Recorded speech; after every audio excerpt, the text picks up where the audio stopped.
주님께서 시간 우리에게 함께 해주셔서 너무 감사하고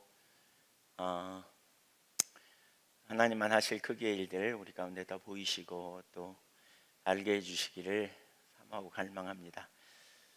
이사야 후반부 우리가 살펴보고 있는데 오늘은 이사야 54장입니다. 예. 이사야서 54장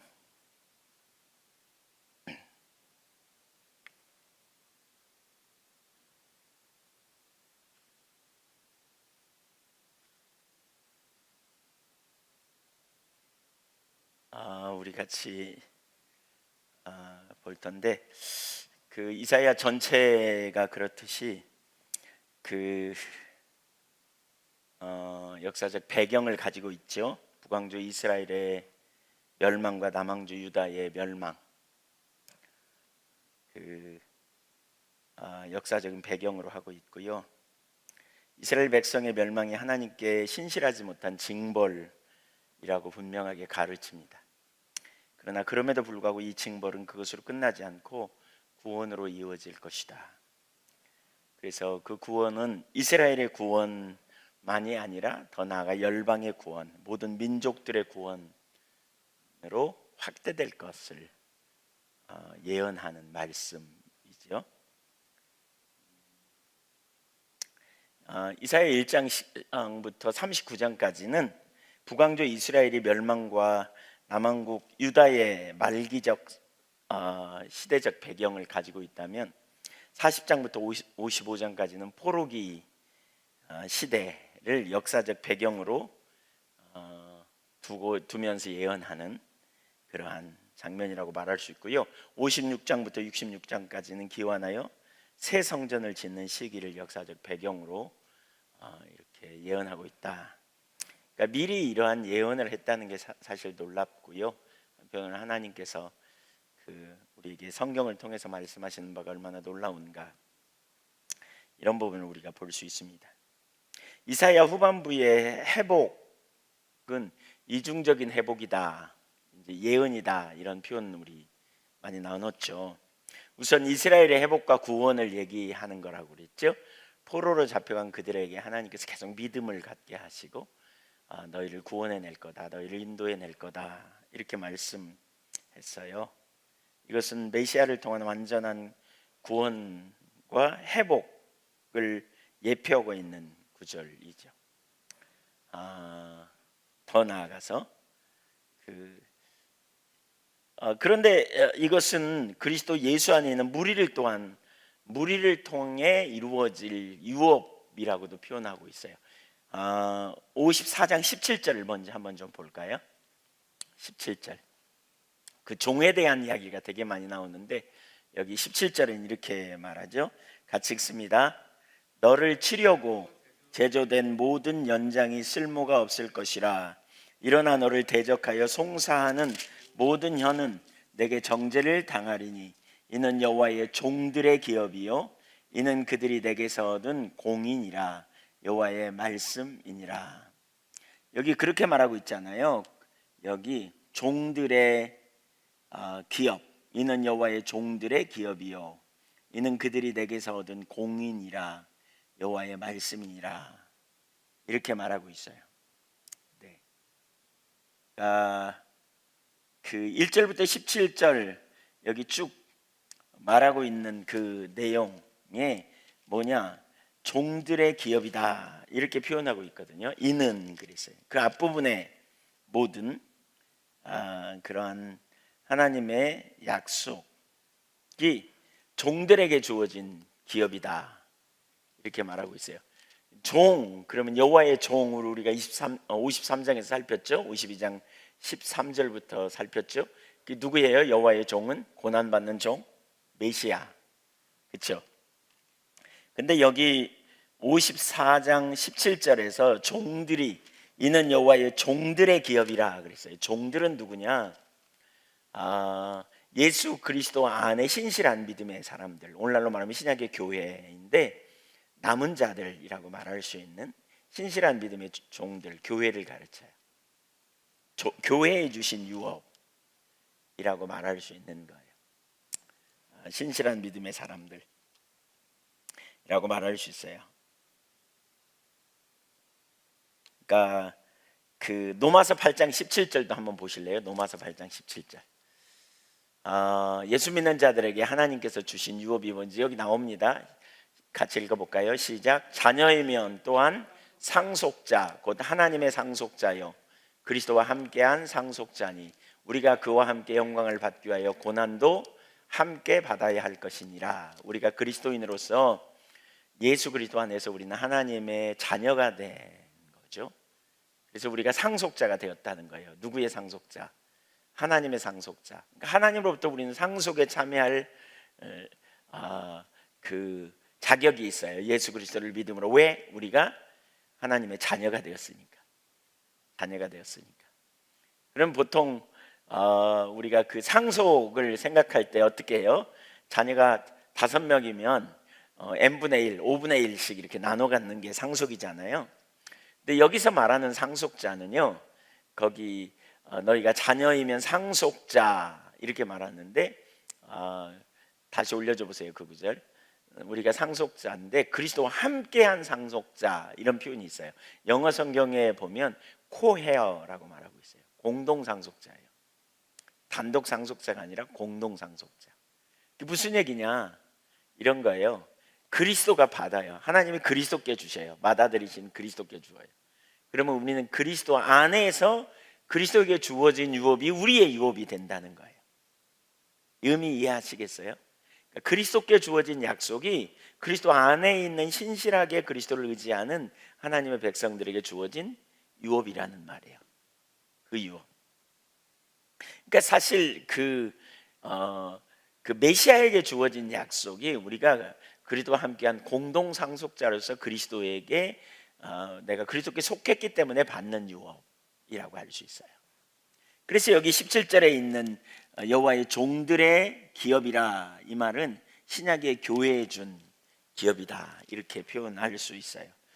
52장 13절부터 53장까지의 과정을 통해 그 고난받는 종의 그 순종을 통해서 행함을 통해서 우리가 구원받게 됐죠. 그렇죠? 그의 찔림은 우리의 허물, 그의 상함은 우리의 죄악. 그리고 그가 상함으로 그가 찔림으로 우리가 평화를 누리고 나음을 입는 이 사건을 우리가 경험하여 우리가 하나님의 자녀가 되었죠. 네. 그래서 여호와의 종의 구속사역의 결과로 이제 이스라엘의 구원을 얘기한다면 궁극적인 구원은 결국 이제 예수님이 그 이스라엘의 회복, 그러니까 바벨론의 포로에서 돌아오게 할 때의 종은 아니잖아요. 그 종은 누구예요? 고레스예요. 고레스.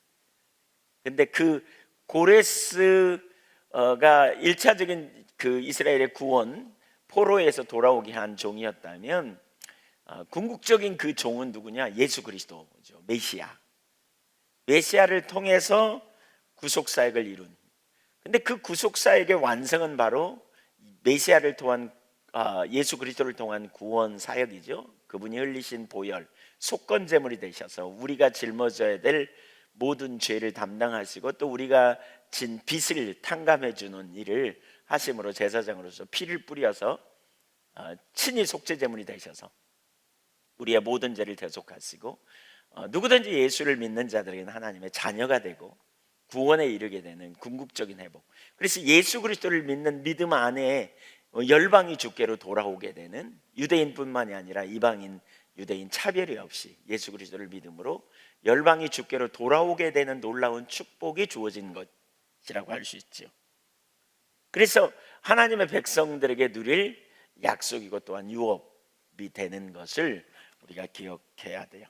자, 54장 1절을 같이 보겠습니다.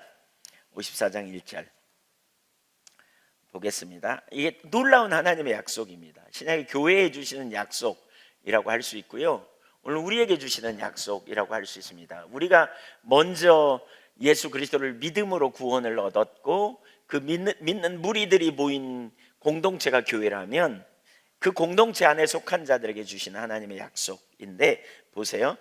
잉태하지 못하며 출산하지 못한 너는 노래할지어다. 산고를 겪지 못한 너는 외쳐 노래할지어다. 이는 홀로 된 여인의 자식이 남편 있는 자의 자식보다 더 많음이라 여호와께서 말씀하셨느니라. 여기 잉태하지 못하고 생산치 못하는 것, 이게 뭐예요? 그러니까 임신하지 못하고 출산하지 못하는 것. 이건 뭐죠? 당시 문화에서 이것은 매우 절망적이고 부끄러움의 상징입니다. 그 당시에는 자녀를 낳는 것을 최고의 축복으로 여겼던 시대니까요. 특별히 이스라엘 백성들이 그런 상태에 있다는 거죠. 어떤 상태요? 잉태치 못하고 생산치 못한, 자녀를 출산하지 못한 상태. 하나님께서 이스라엘 백성들에게 주신 약속이 뭡니까? 창세기 12장에 보면 그런 약속이 있죠. 그러니까 엄청 이 약속이 많이 있는데 몇 구절만, 그냥 창세기에 나온 몇 구절만 좀 읽어보면, 2절에 내가 너로 큰 민족을 이루고 네게 복을 주어 내 이름을 창대케 하리니 너는 복이 될지라. 13장 16절 한번 읽어볼까요? 시작. 땅에 티끌 같게 하리니 사람이 땅의 티끌을 능히 셀 수 있을진데 내 자손도 세리라. 16장 10절 여호와의 사자가 또 그에게 이르시되 내가 내 씨를 크게 번성하여 그 수가 많아 셀 수 없게 하리라. 그 약속대로 출애굽기에도 보면요, 또 신명기에서도 보면 반복적으로 그 약속대로 숫자가 많아졌다 이렇게 말하고 있어요. 하나님이 이스라엘 백성들에게 주신 약속, 내 자손이 번성하리라, 이런 약속이 있어요. 번성하려면 어떻게 해야 돼요? 계속 임신하고 계속 출산하고 이런 일들이 많이 일어나야 돼요.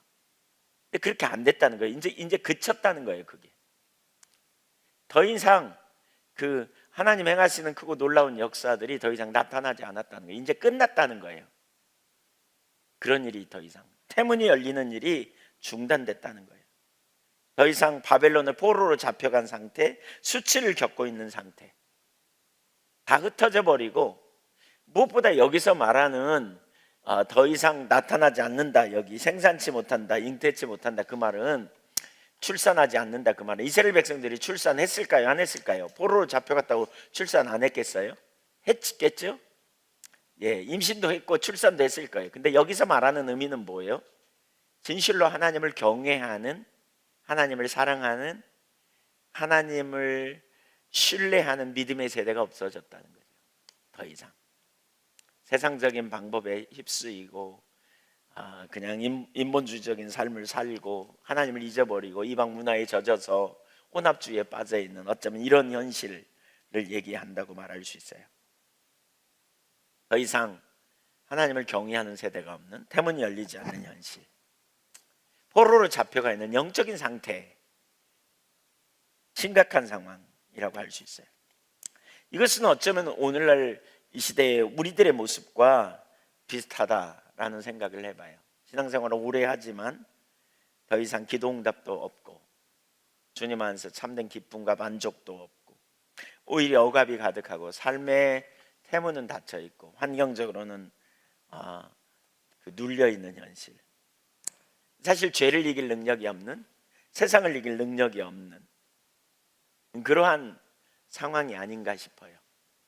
예, 잉태하지 못하고 출산하지 못한, 영적으로도 마찬가지예요. 잘 믿는 부모 밑에서 잘 신앙생활하는 자녀들이 나와야 되는데 중단되는 거죠.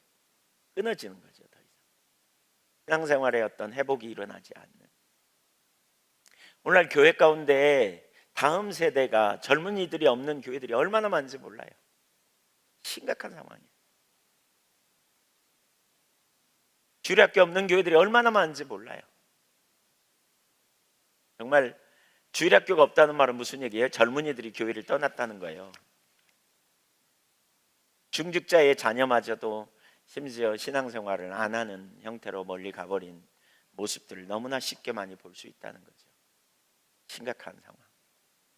네. 그래서 정말 우리가 경각심을 가지고 깨어 있어야 되는 어떤 그런 상황, 앞이 안 보이는 거죠. 여기 지금 그런 상황이잖아요. 그런 현실, 교회적으로도 보면 죄를 이길 능력이 없고 세상을 이길 능력이 없는, 그냥 세태와 흐름을 따라서 흘러가는 상황, 이런 상황에 머물고 있는 현실들. 그래서 적당히 타협하고 살아가는 현실. 그러니까 그런 상황에 있는 그 당시에 이스라엘 백성들을 향해 하나님이 약속을 하십니다. 뭐요? 잉태하지 못하면 출산하지 못한 너는 노래할지어다. 산고를 겪지 못한 너는 외쳐 노래할지어다. 이게 노래하래요. 넌 외쳐 노래하라. 노래하라.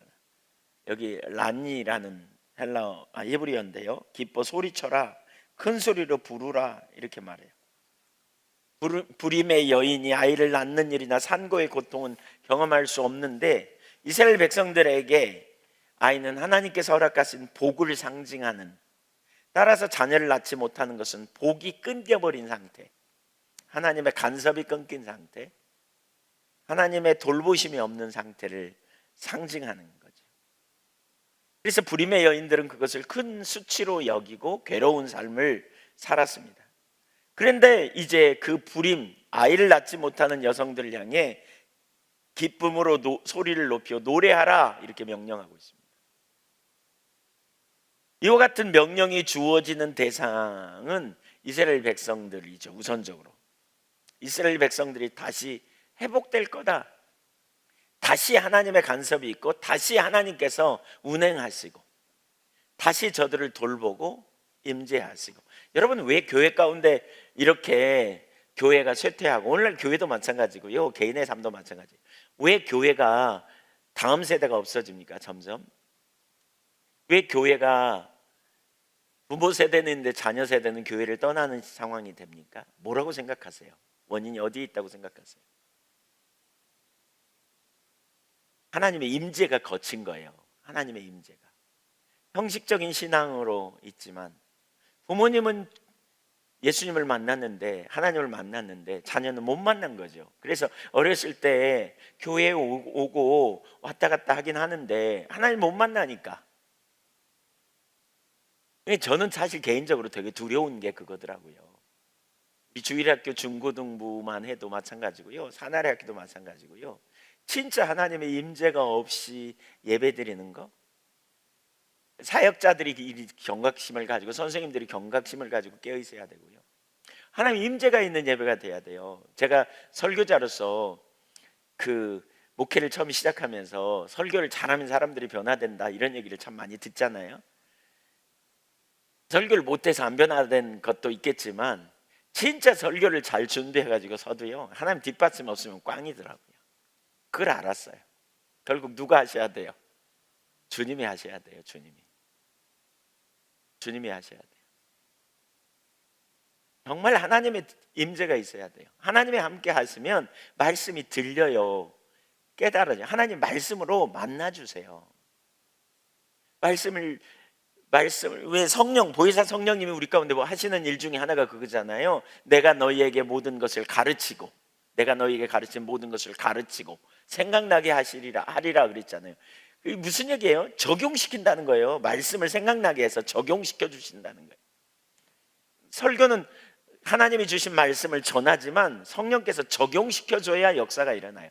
그럼 만남이 있는 예배가 돼야 돼요. 그래서 진짜 우리가 하나님의 임재가 함께하는 예배가 얼마나 중요한지 몰라요. 겉만 화려하고 아무리 멋있는 의식을 드리고 아무리 화려한 정말 그 악기를 동원해서 찬양을 하고 뭐 애국에서 유학한 성악가를 데려다가 그냥 화려한 예배를 드린다 할지라도 거기 하나님의 임재가 없으면 결국 교회는 쇠퇴할 수밖에 없어요.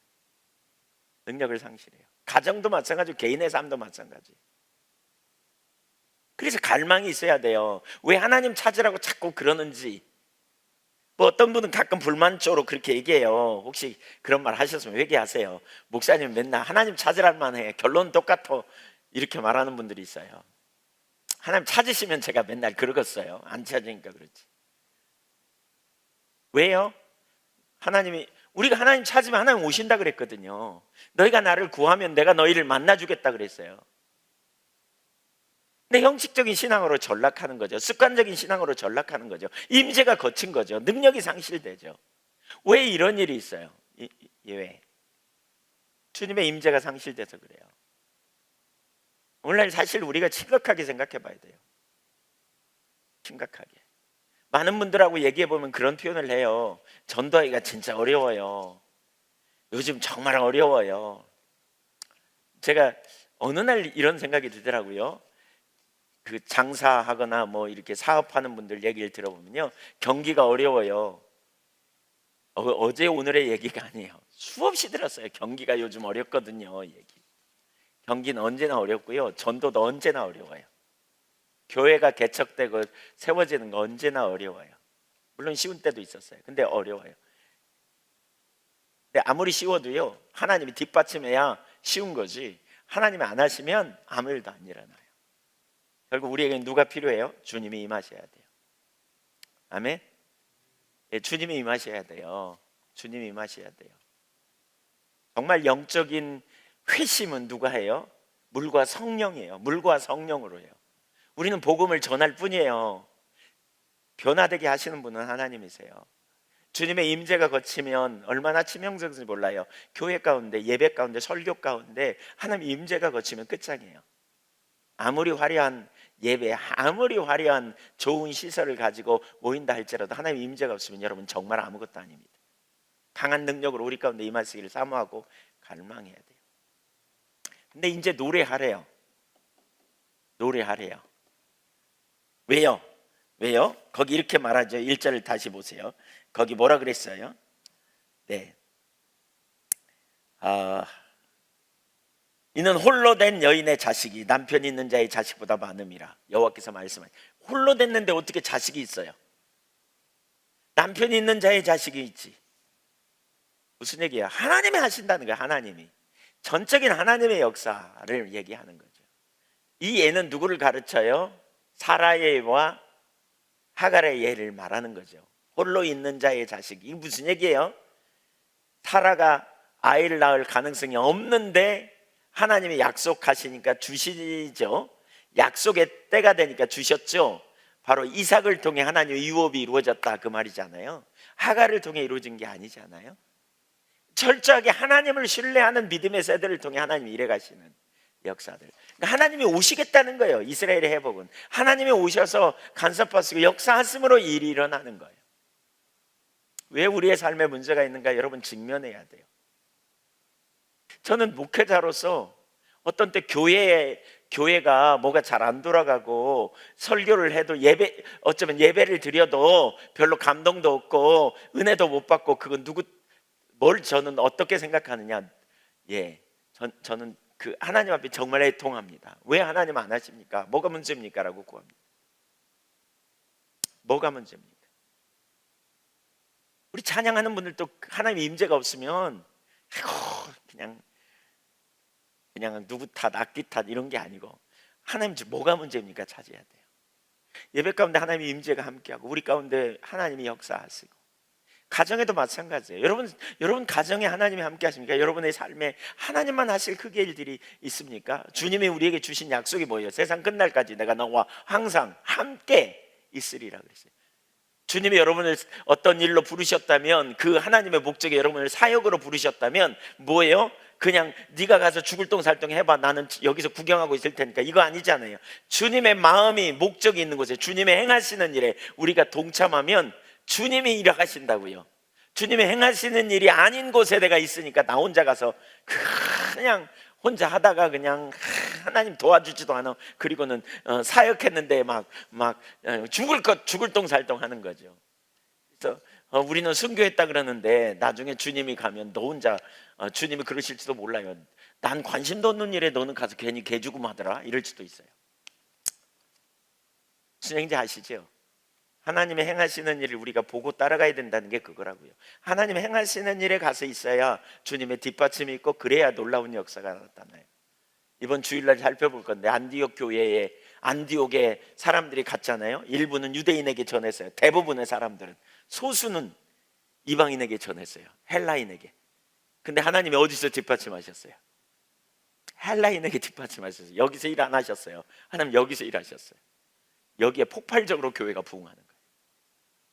우리가 그렇게 가야 된다는 거죠. 그렇게 이 땅에서 우리가 뭘 하느냐, 자기 나름대로 뭔가 이렇게가 아니고요, 하나님 행하시는 일을 보고 따라가면 돼요. 주님이 앞서가시는 일에 우리의 삶을 들여가면 돼요. 그러면 주님이 필요도 채우시고, 주님이 뒷받침하시고, 주님이 역사하시고, 그리고 주님의 가시는 만큼 우리는 가는 거예요. 이게 동행이에요. 예. 괜히 그냥 자기가 생각할 때 이렇게 하면 좋겠다 소설 써가지고 가다가 안 되면 그냥 하나님 앞에 원망하고 불평하고 이렇게 되는 경우가 우리가 되게 많죠. 마찬가지예요. 주님이 오셔야 돼요. 주님이 오셔야 돼요. 아멘. 우리의 삶에 주님이 오시면 돼요. 오셔서 뭐 하겠다는 거예요? 태문을 열으시겠다는 거예요. 홀로 된 자의 자식이, 과부의 자식이 남편 있는 여인의 자식보다 숫자가 많겠다, 이 언급은 일반적인 이해로는 이해할 수 없어요. 이거는 절대로 이해될 수 있는 이야기가 아니죠. 하나님이 하시는 거예요. 하나님이. 네. 2절 보세요. 2절. 그래서 어떻게 하라고요? 내 장막터를 넓히며 내 처소의 휘장을 아끼지 말고 널리 펴되 너의 줄을 길게 하며 너의 말뚝을 견고히 할지어다. 이 약속에 기초하여 네가 이렇게 행해야 된다, 그 말입니다. 4가지. 첫째, 장막터를 넓히래요. 두 번째, 휘장을 아끼지 말래요. 세 번째, 줄을 길게 하래요. 네 번째, 말뚝을 견고히 하래요. 여기 장막은 뭐냐? 거주용 천막을 의미해요. 이 천막은 일정 거주자의 거주 영역을 암시하는데 그 영역을 확대하라는 거죠. 왜? 하나님이 하시겠다는 거예요. 하나님이 하시겠다는 거예요. 믿으십니까? 여러분, 하나님이 넓히실 걸 믿으십니까? 저는 확신합니다. 하나님이 넓히실 걸 확신합니다. 확대하라는 거예요. 이건 이스라엘의 회복에 대한 예언이기도 하지만 보다 근본적으로 이방 세계에서 돌아오는 수많은 영혼들의 회복을 의미해요. 수많은 영혼들이 돌아올 거다. 물론 이 표현은 새로운 회심자들이 늘어난다는 걸 의미할 뿐만이 아니라 구성원들이 믿음도 더 분명해질 거다, 이걸 보는 거예요. 예, 지경이 넓혀질 거라는 거죠. 예, 장막터를 넓히고 네가 해라, 그 말이죠.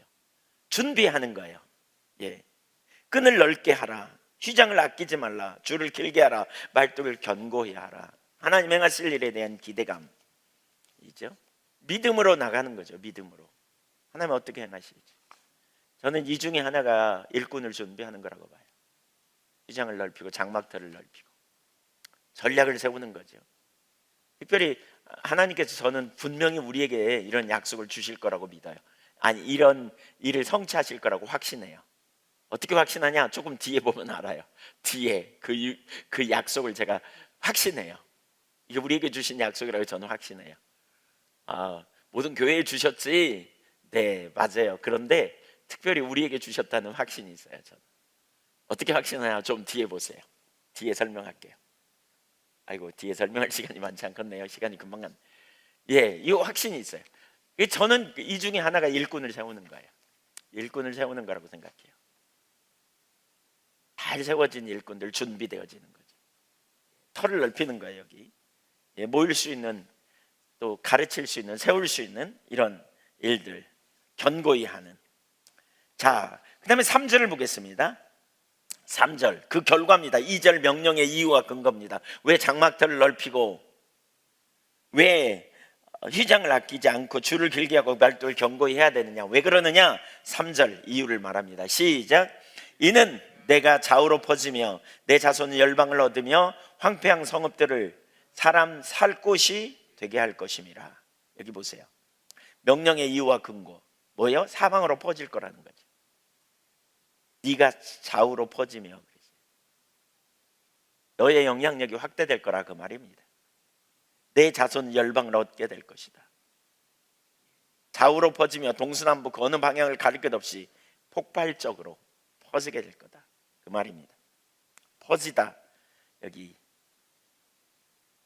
파라치라는 말인데 퍼지며라는 말은 터지듯 번성하며 이런 의미입니다.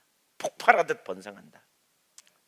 예, 물론 이는 영토의 확장이나 인구의 폭발이 아니라 영적 이스라엘의 증가를 말해요.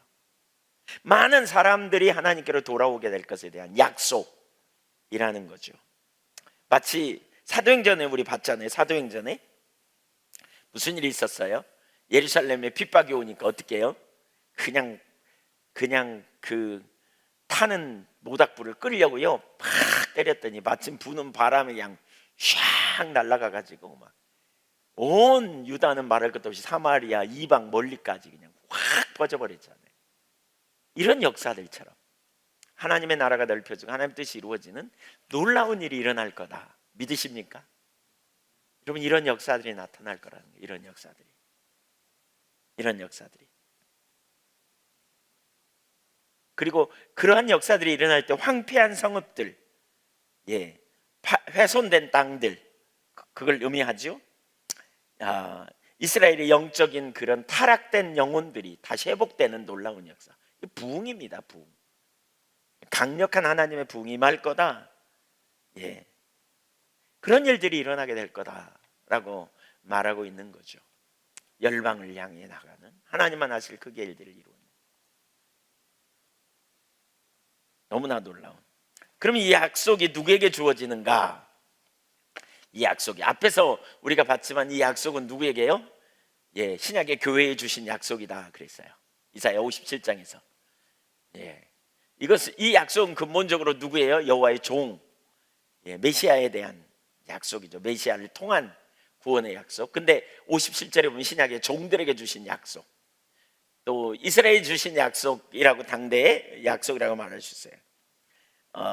그러면 신약의 교회에 주신 약속이다라고 말할 때 이 교회에 주신 약속이요, 특별히 염두에 둬야 될 게 뭐냐면, 바울 사도는 갈라디아서 4장에서 이 구절을 인용하면서 이 약속은 십자가 복음의 토대 위에 있는 자들에게 주신 약속이라고 말해요.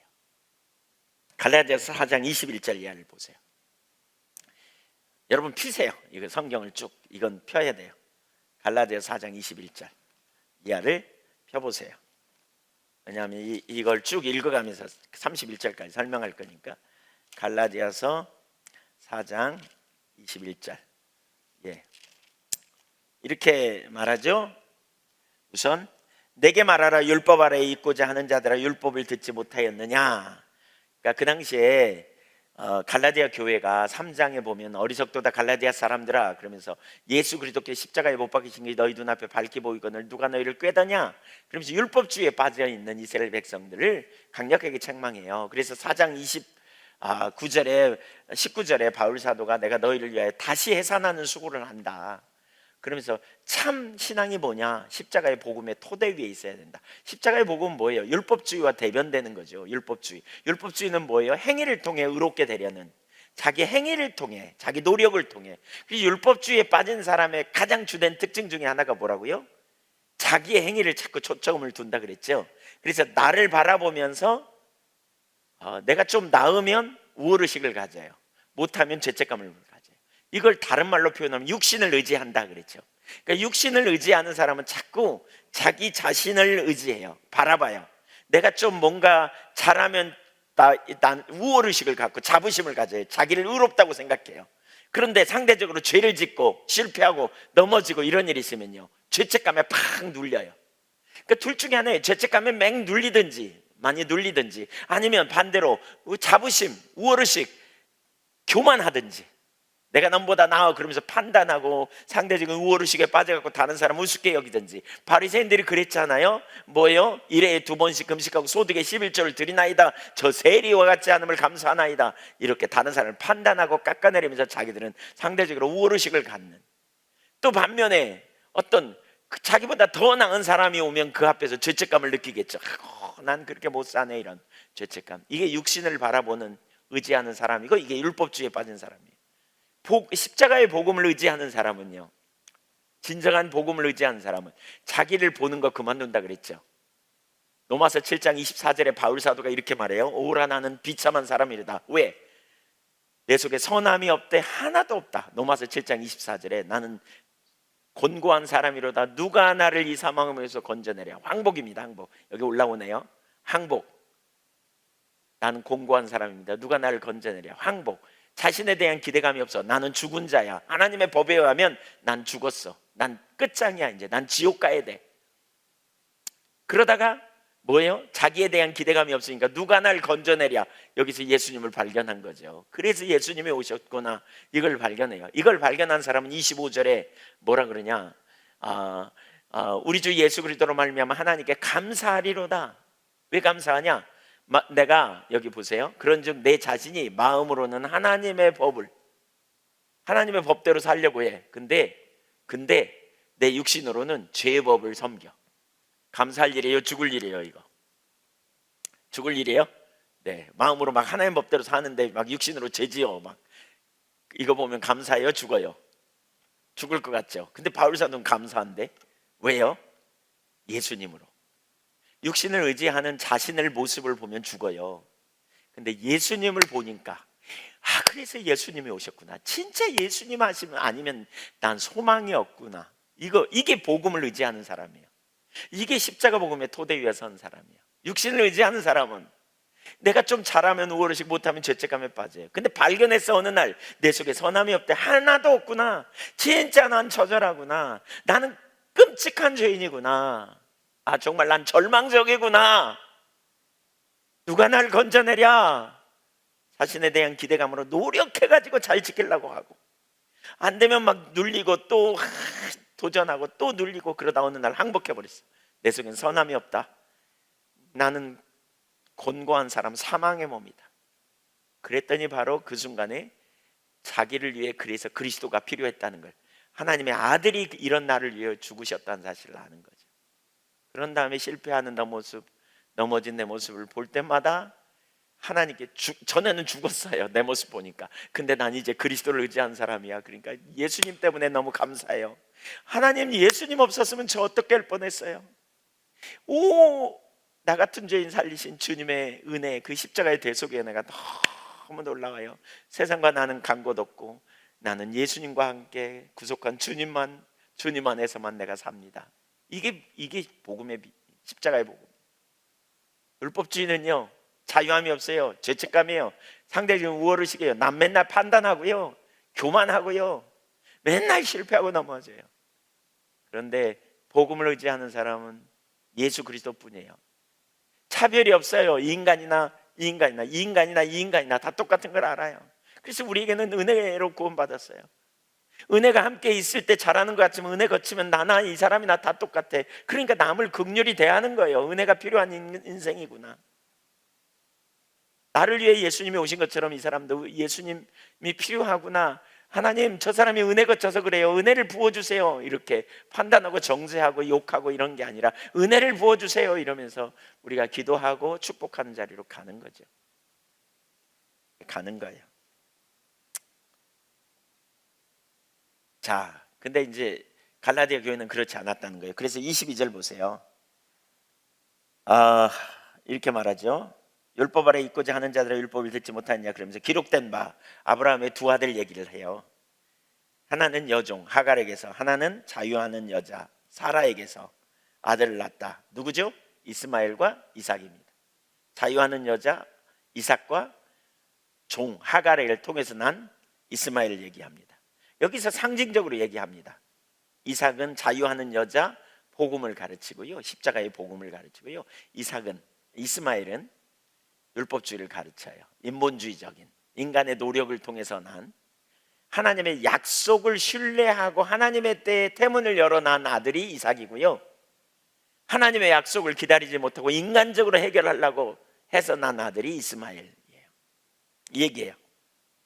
24절, 이것은 비유니 이 여자들은 두 언약이라 신의 산으로부터 종을 낳은 자니 곧 하나는 하갈이라.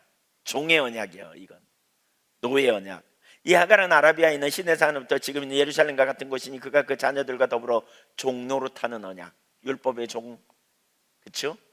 인간의 한계 아래에 눌린 종, 인간의 한계, 인간의 노력으로 낳은 거니까 그 아래에 항상 종노릇하는 삶, 학습된 무능력의 삶, 이게 인간의 모습이에요. 반면에 26절, 오직 위에 있는 예루살렘은 자유자니 곧 우리 어머니라. 그러면서 27절, 이사야 54장을 인용합니다. 여기 1절을 같이 읽어보죠. 시작. 네.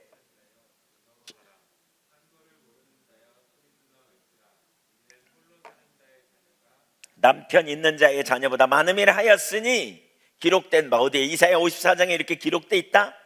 그 말이야. 이사야 54장의 약속은 누구에게 있다? 이스마엘에게 있지 않다. 누구에게 있다? 이삭에게 있다. 이삭에게. 이삭. 이스마엘에게 있지 않다. 율법주의적인 삶에 빠져서 예수 믿음에도 불구하고 여전히 율법주의적인 삶에 빠져서 억압 아래에 있고 한계, 학습된 무능력에 빠져있는 자들에게 있지 않다는 거예요. 넘어지는 자신을 보면서 죄책감에 눌리거나 좀 잘하는 자신의 모습을 보면서 우월의식과 자부심에 빠져서 다른 사람 판단하고 정죄하는 무리에 있지 않다는 거예요. 이 약속은 누구에게 있다? 자기 속에 선함이 없음을 인정하고 항복한 자예요. 넘어질 때 나를 보는 게 아니라 그리스도를 바라보는 자. 그래서 그리스도 없이는 안 돼. 이런 자는 뭐예요? 이런 자는, 이런 사람은 내가 내 노력으로 뭔가를 바꾸려고 하지 않아요. 내가 내 노력으로 어떻게 바꿔보려고 하지 않아요. 누구에게 맡겨요? 주님께 맡겨요. 주님이 이루시도록 신뢰하고 주님의 약속하신 것을 주님의 때에 이루시도록 신뢰하는 거예요. 그렇게 낳은 아들이 누구예요? 이삭이에요. 이삭. 그래서 이삭에게 유업이 있다는 거예요. 이스마엘은 뭐예요? 하나님의 약속을 받고도 자기가 바빠가지고 그냥 자기가 해보려고. 이게 인본주의 아닙니까? 이게 율법주의고요. 그렇게 해서 얻어가지고 문제를 바꾸고 그냥 해버리려고 했다가 낳은 아들이 이스마엘이잖아요. 이스마엘. 여러분, 그러면 오늘 솔직히 얘기해보세요. 정직하게 얘기해보세요. 오늘날 교회에 우리의 신앙생활, 많은 성도님들의 신앙생활이 이삭처럼 해요? 이스마엘처럼 해요? 아니, 그 아들을 낳을 때 이삭을 낳는 것처럼 해요? 이스마엘을 낳는 것처럼 해요? 대답해 보세요. 누구를 낳는 것처럼 해요? 1번이에요? 2번이에요? 왜 대답 안 해요? 네. 이스마엘처럼을 낳는 것처럼 한다고요. 여러분 잘 들으세요. 왜 이스라엘이 여기 절 보세요. 대단히 중요한 말씀이에요. 이 말씀 진짜 중요해요. 왜 제가 태문이 여기 이 약속이 십자가 복음의 토대 위에 있는 사람, 진짜 하나님 믿는 사람, 하나님 신뢰하는 사람에게 주어진 약속이라고 말하냐면요, 여러분, 이스라엘 백성들이 왜 심판받았어요? 그들에게 의식이 부족해서 심판받은 거예요. 그들이 이사야 시대에 얼마나 의식 잘 지켰습니까? 성경적으로. 이들이 제사 안 지내서 심판받은 거 아니라고요. 이들의 마음이 나눠져 있고요, 하나님을 온전히 신뢰하지 못하고요, 그렇죠? 한마디로 말하면 자기 자원의 삶을 살려고 했기 때문에 심판받은 거예요.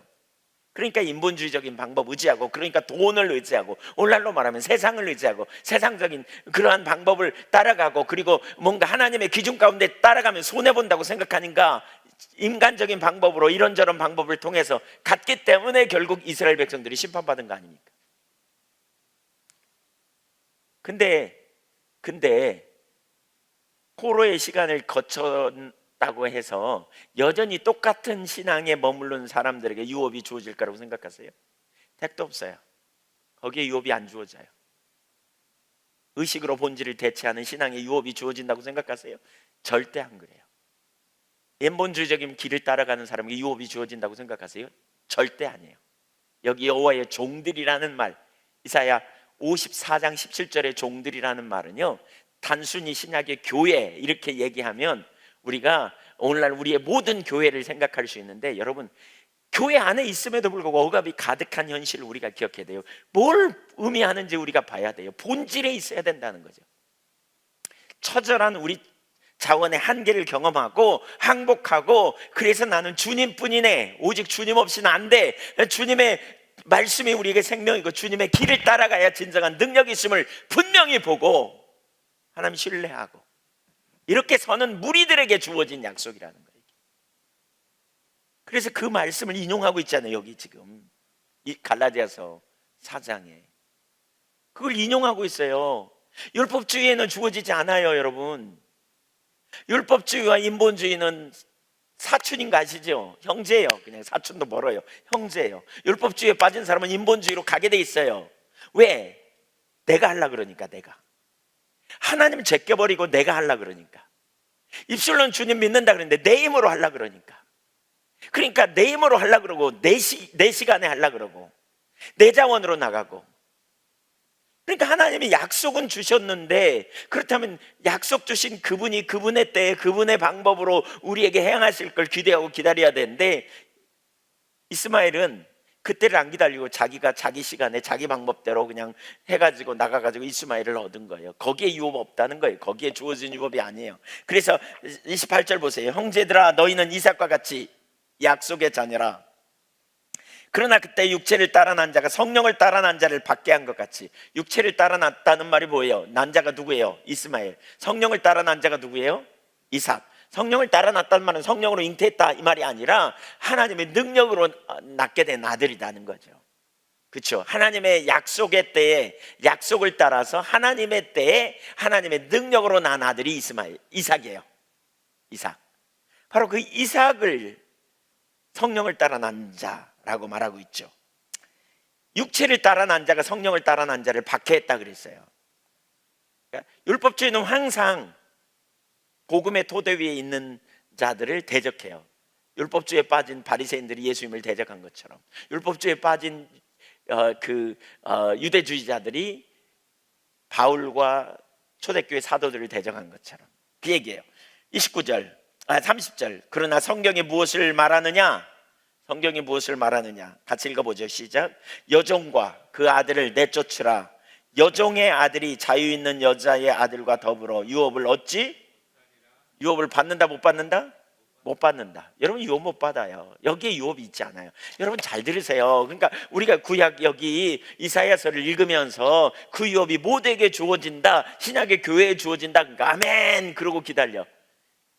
근데 그게 아니에요. 우리가 진짜 경각심을 가져야 돼요. 우리의 신앙이 어디에 있는지를 생각해 봐야 돼요. 하나님의 유업이 누구에게 주어진지 생각해 보세요. 이스라엘 백성들이 그 당시에 정기적으로 모여 예배드렸다니까요. 근데 마음은 나눠져 가지고 이사야 29장 13절에 입술로는 주여 주여 하면서 하나님 사랑한다 존경한다 말하는데 마음은 떠나 있는 상태로 드려진 예배, 하나님이 멸시하는 예배라 그랬죠.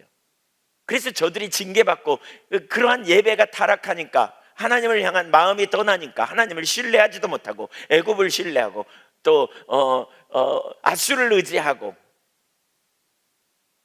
결국 그래서 하나님께 심판받은 거잖아요. 오늘날도 똑같아요. 나누어지지 않는 한 마음으로 하나님을 경외하고 하나님을 의지하고 하나님만 신뢰하는 거예요. 하나님도 믿고 이것도 믿고가 아니에요. 하나님만 의지하고 전 존재를 다해요. 거기에 유업이 주어져요. 여러분 주님은 다 아세요. 우리를. 주님은 거룩하신 분이에요. 주님이 임하실 때 생명이 있다니까요. 우리가 어떤 자세로 주님의 임하심을 사모해야 되는지 생각해 보세요. 적당히 마음 한자락에 적당히 딴 생각하고 주님 오세요, 주님 기뻐요, 주님이 다 아시는 거죠. 이거 아니라니까요.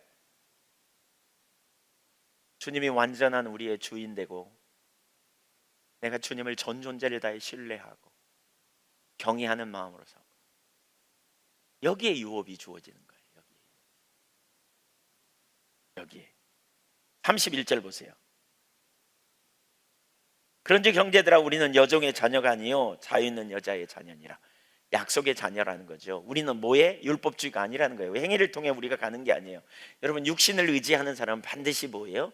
우월의식과 자부심을 갖죠. 근데 이 사람은요 예수 믿고 구원받았다고 말하면서도 그 다음에 여전히 나를 의지해요. 나 능력이 누구에게 있다? 하나님께 있습니다 라고 말하지만 어떤 문제는 내가 하려고 그래요. 내가 하고 내 지혜, 내 방법. 그러니까 하나님께 있으면 뭐예요? 하나님을 기다려야지. 하나님께 처방이 있으면 전략이 있다고 믿으면 하나님께 나가야지. 전략을 달라고. 하나님이 역사하시기까지 기다려야지. 우리가 주의 종이라면 여기 목사님들도 계시고 우리 들어와 계시는 분도 계실 거라고 생각하는데 듣는 분 중에 목사님도 계신데 주의 종이라면 주님이 움직이실 때까지 기다려야지. 주님이 하시도록 기다려야지. 주님이 일하시도록 기다리는 거죠. 주님을 기대하고 주님을 신뢰하고 주님이 어떻게 일하시는지 우리가 초점을 두고 가야지요. 인본주의적인 방법으로 이런저런 세상적 기법 가지고 가는 게 아닌 거죠. 철저히 하나님 인도를 따라가고 하나님께 신뢰하고 하나님께 맡기는, 어떻게 이삭을 낳게 됐는지, 어떻게 하갈을 이스마엘을 낳았는지. 이스마엘은요, 아브라함의 입장에서 볼 때는 영원히 실수의 폭로잖아요. 영원히 낳아서는 안 되는. 그래서 오늘날 중동 이스라엘이 얼마나 핍박받습니까? 이 때문에. 여기 예언돼 있어요. 예언돼 있어. 육체를 따라 난 자가 성령을 따라 난 자를 박해한 것 같이. 이제도 그렇다 그러지. 지금도 그러잖아요. 계속 그런 일이 나왔어요. 여러분, 우리 삶의 인본주의는요, 결국 실패하게 돼 있어요. 율법주의와 인본주의는 형제라니까요. 한 식구예요. 그러니까 율법주의에 빠진 거 인본주의가 당연히 나오게 돼 있어요. 율법주의에 빠지면서 믿음의 삶 절대 불가능해요. 율법주의에 빠져 있으면 믿음의 삶은 절대 불가능해요. 안 되게 돼 있어요. 십자가를 의지하는 삶이 돼야 돼요. 이게 복음의 토대 위에 있어야 돼요. 내가 의로운 건 오직 주님 공로죠. 그래서 나는 그렇게 구원받았을 뿐만 아니라 내 이후의 삶도 오직 주님의 지혜를 따라 주님의 능력을 의지하고 주님의 공급과 주님의 자원으로 우리가 살아가는 거죠. 거기에 바로 주어진 약속이에요. 제가 이 약속은 우리에게 주어진 거라 제가 그런 표현했잖아요. 왜요? 철저하게 우리가 그 위에 서려고 하잖아요. 지금 찾고 구하고. 오늘날 너무나 많은 사람들이 율법주의적인 의식이 안 깨지니까 교회가 나눠지고 다툼이 끊어지지 않는 거죠. 상대적인 우월의식, 자부심. 진짜 복음을 아는 사람은 뭐예요? 내가 남보다 더 많이 헌신하고 교회에 더 많이 헌신하고 교회가 성장하는데, 교회가 오랜 시간을 지나면서 막 영향력을 많이 미친 건 내 자원이에요? 주님의 은혜예요? 주님의 은혜예요. 근데 주님의 은혜인 줄 아는 사람이 교회에서 지분 찾겠어요? 왜 교회가 시험 들어요? 지분 찾아서 그래요. 많은 사람이 지분. 내가 이렇게 헌신하는 이 교회는 내가 헌신해서 세워진 교회인데 왜 내 지분 인정 안 해줘? 이런 사람들끼리 충돌이 일어나는 거예요. 막 직분. 목사도 마찬가지예요. 제가 담임 목사라고, 제가 이 교회가 세워진 일에 내가 이렇게 수고하고 헌신했으니까 내 지분이 있어. 이 교회의 성장은. 그러니까 나한테 잘하시오. 나하고 안 맞으면 안 돼요. 뭐 이렇게 말하는 순간에 타락한 거죠. 왜요? 누가 한 건데요? 주님이 하신 거예요. 주님이. 우리는 다 그냥 그 은혜로, 그냥 내가 남보다 더 많이 은혜 받아서 헌신했다면 주님이 더 많이 은혜 주셔서 하신 거예요. 그게 바울의 삶이에요. 나의 나됨은 오직 주의 은혜로 된 거다. 은혜로 된 거다. 여러분, 진짜 겸손하면 강력한 능력이 있어요. 복음의 토대 위에 세워져야 교회가 온전케 되고 새로워질 수 있고요.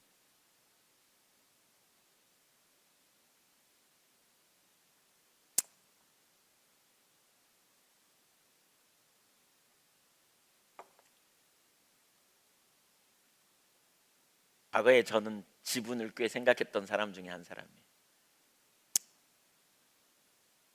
몰랐을 때는, 복음을 몰랐을 때는 지분이 있어. 내게 지분 한 개도 없어요. 주님 거예요. 주님 거. 주님이 하신 거예요. 아세요? 우리가 어떻게 살아야 되는지 복음의 토대 위에 있어야 돼요. 거기에 뭐 하겠다고요? 장막들을 넓히라는 거예요. 그 토대 위에 있으면 분명히 사람이 붙을 거라는 거예요. 영혼이 붙을 거라는 거예요. 넓혀질 거라는 거예요. 저는 그렇게 확신해요. 제가 최근에 그런 생각이 많이 들었어요. 하나님이 정말 예언교회도 사람 많이 붙였는데 이제 진짜 일꾼이 세워지면서 그걸 담아내는 일이 필요하구나. 예언교회만이 아니에요. 오늘날 십자가 복음의 토대 위에 담아내는 일꾼을 세우는 게 관건이구나. 이 생각이 계속 들어요. 제게는. 하나님이 주신 감동이라고 저는 생각해요. 일꾼을 세워줘야 돼요. 곳곳에 교회들이 세워질 때도 진짜 목회자들을 담아내는 좋은 목회자들이 많이 세워지는 게 참 필요하구나. 토대 위에서. 이게 관건이라는 생각이 자꾸 들어요. 일을 해야 되겠구나. 일을 잘 준비되고 훈련되는 우리 다음 세대가 그래서 잘 세워져야 돼요. 준비되고 훈련되는.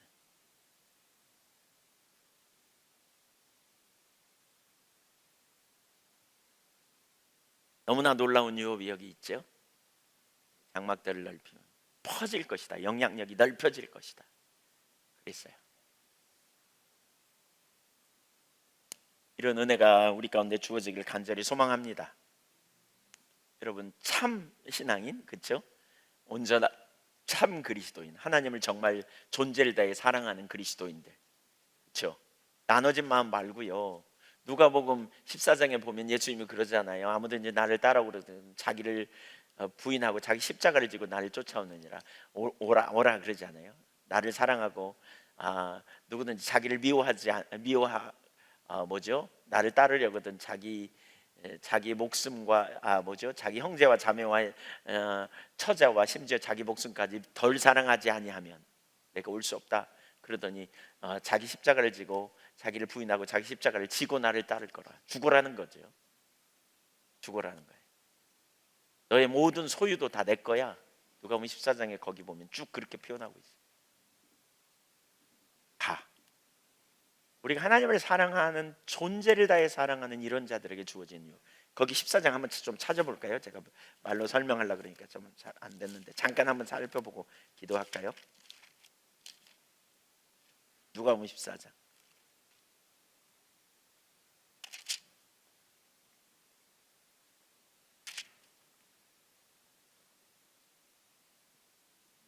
(25절) 수많은 무리가 함께 갈새 예수께서 돌이키사 이르시되 무릇 내게 오는 자가 자기 부모와 처자와 형제와 자매와 더욱이 자기 목숨까지 미워하지 아니하면 능히 내 제자가 되지 못하고 누구든지 자기 십자가를 지고 나를 따르지 않는 자도 능히 내 제자가 되지 못하리라.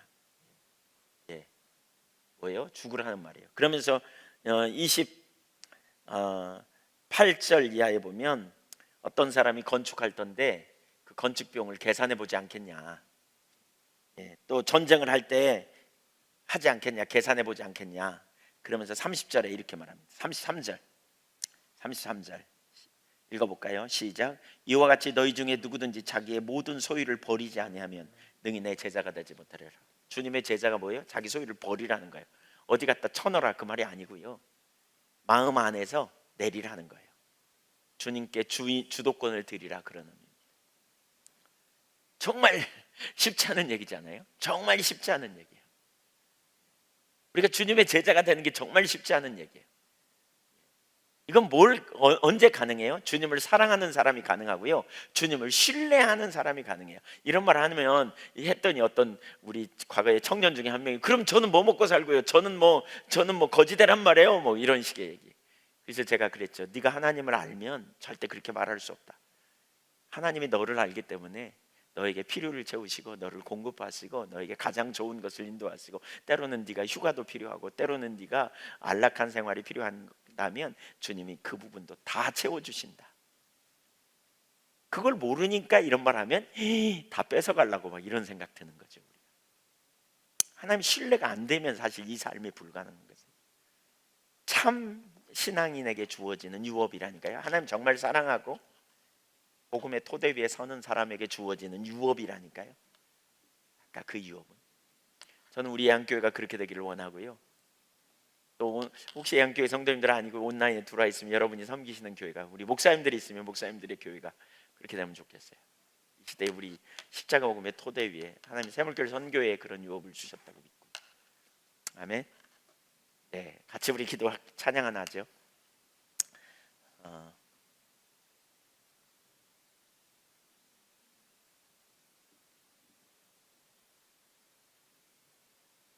아버지, 당신은 내 삶의 기업, 당신은 친절하고 순결해. 찬양할까요?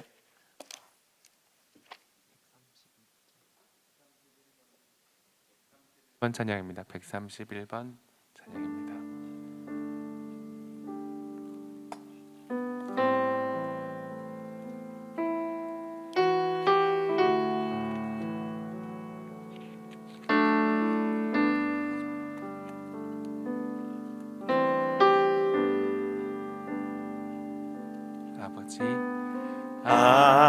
아버지, 당신은 내 삶의 기업,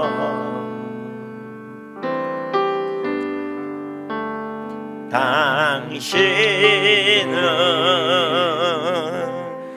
내 소망 내 기쁨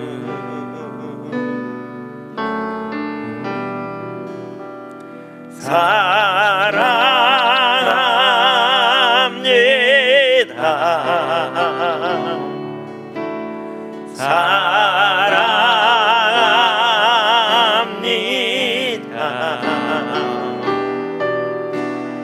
내 기쁨 되신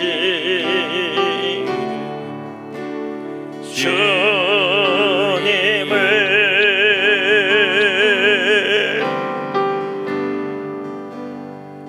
예수님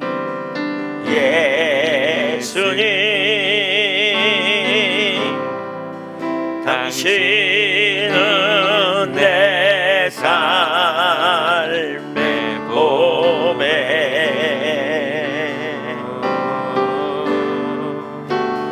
당신은 친절하고 수연해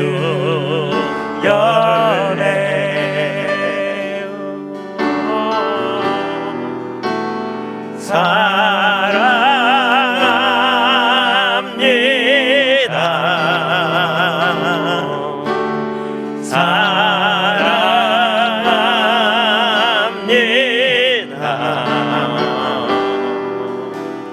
내 기쁨 되신 주님을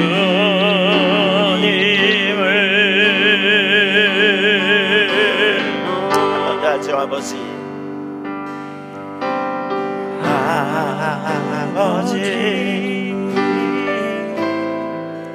당신은 내 삶의 기억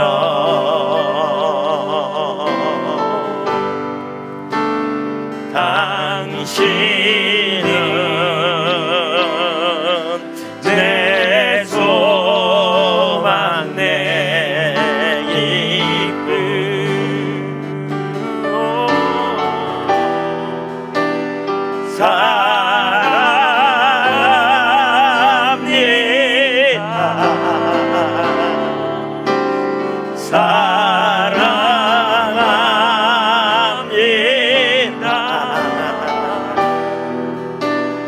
내 기쁨 되신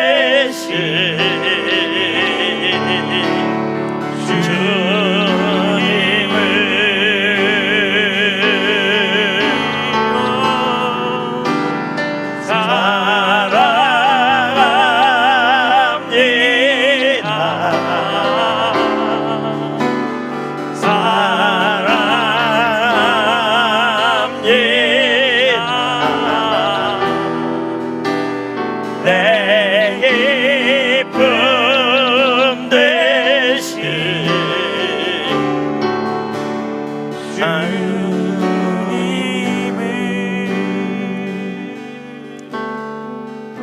주님이 오셔야 태문이 열려요. 주님이 오셔야 역사가 일어나요. 혹시 바벨론 포로에 잡혀 있는 것처럼 태문이 닫히고 해산하는 일이 중단되고 소망이 없는 것처럼 그런 상황이 아닌지 우리가 살펴보면서 제가 정말 하나님 앞에 어떻게 이 약속이 우리의 삶의 실제가 될 수 있을지를 우리가 오늘 살펴봤잖아요. 우리가 복음의 토대 위에 서야 돼요. 우리가 하나님을 정말 존재를 다해 사랑하고요, 또 다른 한편으로 우리 자신을 의지하는 율법주의적인 사고를 내리고 하나님만 열망하고 사모하고 기대하고 주님의 임재 가운데 능력 안에 살기를 소망하고 나아가며, 또 다른 한편으로는 우리 자원 의지하고 내 생각 내 계획 내 방법 의지하고 좀 잘하면 우월의식 자부심 갖고 과거에 행한 일로 인하여 과거에 어떤 하나님 베푸신 은혜를 가지고 뭔가 되어진 일로 인하여 자부심 갖고 우월의식 갖는 자리에 있는 것, 또 반대로 죄책감에 반복적으로 눌리는 것, 우리 자신을 바라보는 율법주의적인 사고에 있는 것, 거기에 유업이 주어지지 않는다는 사실을 깨닫고 나를 위해 오신 하나님의 아들 우리 주 예수 그리스도의 보혈의 공로로 우리가 의롭게 된 그 놀라운 사랑의 하나님을 우리가 존재를 다해 사랑하고 주님을 온전히 신뢰하고 따르기로 선택하고 결단하며 내가 정말 그 삶을 살겠다, 인본주의적인 삶 절대로 살지 않겠다, 아니 우리가 절대로 살지 않겠다 결단하지만 또 넘어져요. 그러나 회개하고 다시 그 자리로 깨닫는 순간 돌이키겠다, 이런 정말 하나님만 내가 존재를 다해 사랑하고 동행하며 서기를 원한다, 이런 고백, 이런 결단이 필요합니다. 거기에 하나님이 운행하시고 하나님이 주시는 약속의 유업이 이루어집니다. 교회도 마찬가지입니다. 우리가 그렇게 서기로 결단해야 교회가 넓혀지고 사역도 마찬가지입니다. 정말 하나님을 존재를 다해 사랑하고 열망하고 나아갈 때 하나님께서 행하신 놀라운 역사들이 일어날 거고요. 모든 유업이 이사야 54장에 저는 이 약속 속에 포함되어 있다고 생각합니다. 너무나 놀라운 약속이죠. 지경을 넓혀주시는, 우리의 환경을 열어주시는, 태문을 열어주시는, 본질로 돌아가야 돼요. 갈라디아서 4장에서 말하는 내가 이스마엘을 얻는 것처럼 세상에서 이스라엘의 방법으로, 이스마엘을 얻는 방법으로 아브라함이 이스마엘을 그 아들을 얻되 이스마엘을 얻는 것처럼 얻으려고 살았다면 회개하고요. 중심이 정말 이삭의 방법, 하나님의 방법으로 내가 살기로 결단합니다. 이런 작정을 가지고 우리가 주님 앞에 나가면 좋겠습니다. 같이 기도하겠습니다. 신실하신 하나님 감사합니다. 사랑합니다. 하나님, 이전에 우리의 삶의 방법이 이스마엘 같은 방법, 또 우리 자기중심적인 인본주의적인 방법, 예수를 믿어도 하나님 너무나 편향적이고 너무나 인본주의적이고 너무나 이기적이고 또 너무나 율법주의적인 삶을 우리가 살고 있지 않았는지 정말 살펴보게 하시고, 아버지 하나님 앞에 통함으로 나아가오매 하나님 은혜를 부어주시옵소서. 오 하나님 아버지, 십자가의 대속의 은혜와 긍휼로 우리를 구원하신 그 사랑과 은혜에 감사하고 실로 하나님의 나라와 영광을 보기를 원하며 임재 안에 거하기를 갈망하여 주 앞에 나아갑니다. 오 하나님 아버지, 영광으로 임하시고 권능으로 역사하시며 은혜로 함께 하시며 하나님 나라의 영광을 우리의 삶에 나타내 주옵소서. 오 하나님 아버지, 장막터를 넓히고 하나님 모든 상황 속에 하나님께서 이전에 정말 감당할 수 없을 만큼 놀라운 능력의 역사를 우리 가운데 부어주시고 나타내시겠다고 하셨는데, 하나님 그 유업이 오늘 우리에게 실제가 되어지게 하시고 그 영광을 경험하며 그 능력을 경험하며 그 임재 안에 거하며 그 통치 가운데 거하는 저희들이 되도록 은혜를 다하여 주옵소서. 오 할렐루야, 하나님 역사하여 주옵소서. 오 할렐루야, 우리 하나님 영광으로 임하여 주옵소서. 권능으로 임하여 주옵소서. 능력으로 임하여 주옵소서. 아버지 영광을 나타내 주옵소서. 행하신 놀라운 역사를 보기를 원합니다. 오 우리 하나님 역사하여 주옵소서. 저희 가운데 임하시옵소서.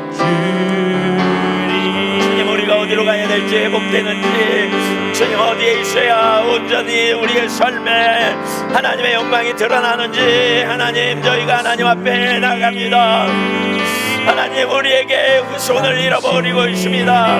우리에게 더 이상 잉태하는 일이 일어나지 않고 있는 세대에 저희가 살고 있습니다.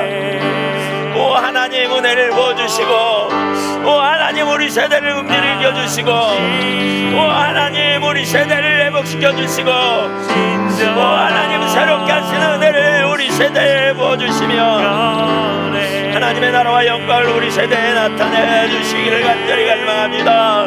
진실하신 우리 하나님 아버지, 영광으로 임하여 주옵소서. 은혜로 임하여 주옵소서. 전례 없이 주를 깊이 찾고 갈망하는 가운데 하나님을 알므로 하나님을 온전히 의지하여 주님이 임하시고 주님이 운행하시고 주님이 돌보셔서 오직 주님만 하실 주님 그 일들이 우리의 삶에 나타나고 열매가 맺혀지며 하나님 영광을 경험하는 놀라운 능력의 역사가 일어나기를 원합니다.